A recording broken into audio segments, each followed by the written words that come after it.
Hello and greetings. Today is Wednesday, August 14th. And it is New Comical Book Day, or New Funny Book Day, as my wife Donna would say.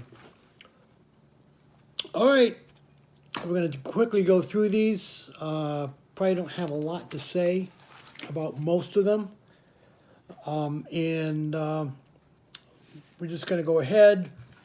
They are in the order in which they were put in the bag, so they're all over the place. From Image, we have Coffin Bound, which is some sort of dystopian apocalyptic future. And I'm guessing that's the main character. No clue. Orville, New Beginnings, 2 of 2. And I don't know how I missed the first issue. Whatever happened in the first issue, things are not looking good for the captain. We got Second Coming.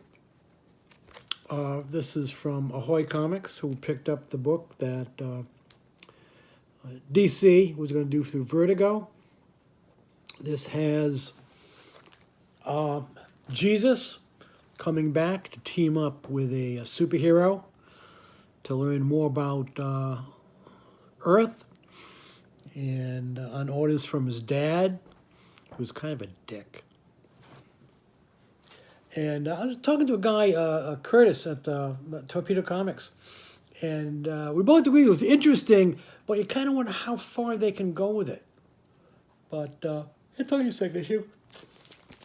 If you're into Dungeons & Dragons and fantasy, you might want to check out Reaver, about a group of people who are trying to stop one of their friends from destroying this world that they used to play in. We got Powers of X, number 2.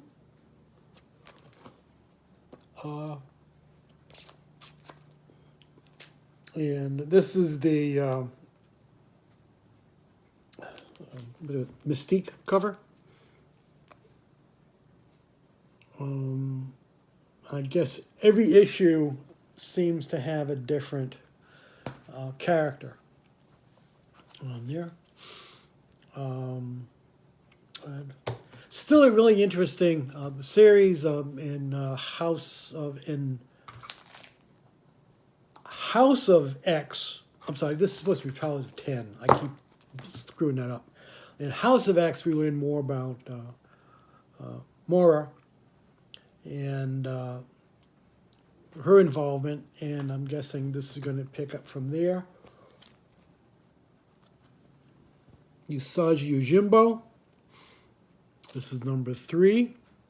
Now from IDW after a really long run with Dark Horse. House of Whispers, number 12. Miles Morales, Spider-Man. Currently the only Spider-Man title I'm reading, if you don't count the... if you're not counting Venom. We got Hit Girl...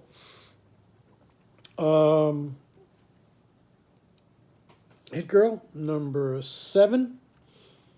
Hong Kong, 3 of 4. Oblivion Song from Robert Kirkman. The last issue of the miniseries Life and Death of Toyo Harada. This is from Valiant.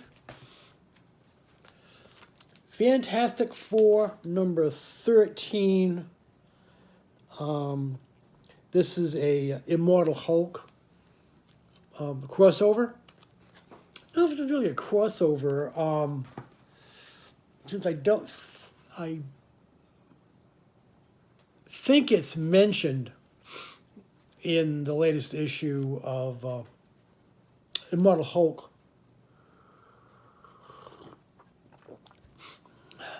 But it doesn't directly tie into it. We got Doctor Who, the 13th Doctor, number 11. Can't wait for that series to come back. Gideon Falls, number 16, from Jeff Lemire.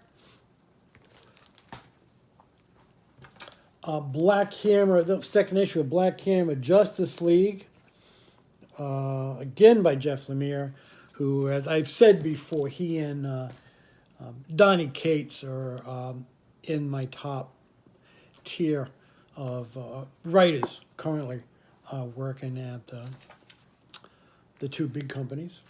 We got Gogor number 4 from Image.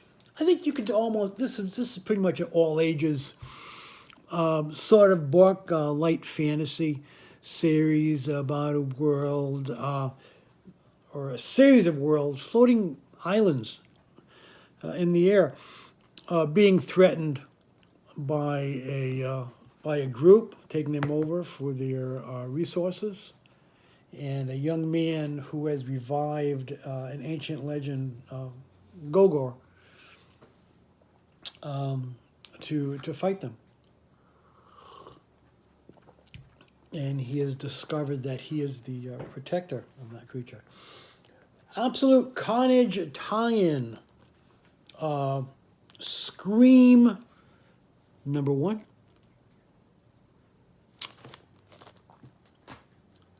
And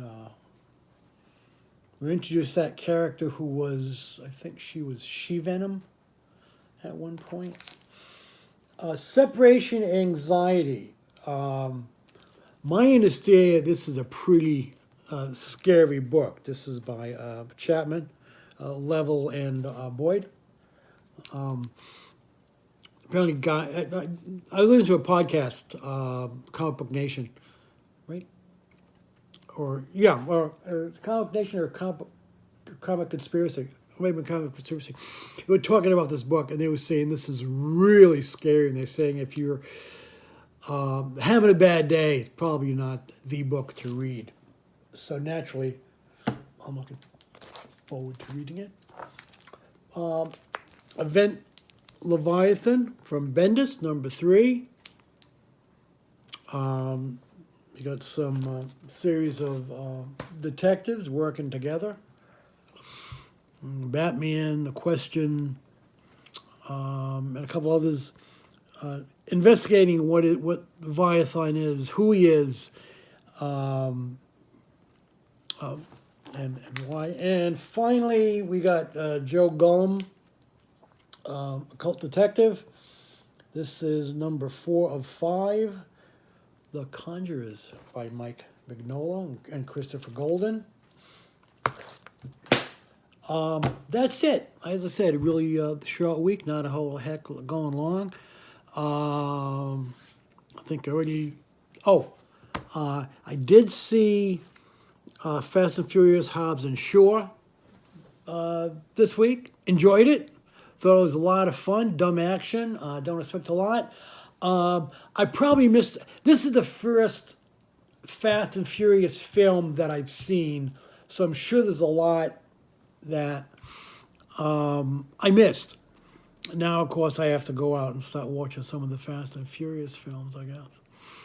And I also saw Scary Stories to Tell in the Dark, which is pretty good. I'll give it... I think I'll give it an overall 3 because the story itself that ties the main story that connects the other stories, that can be a little weak. The scary stories themselves, the introduction of the characters, that brought it up to a 3.5. I enjoyed it.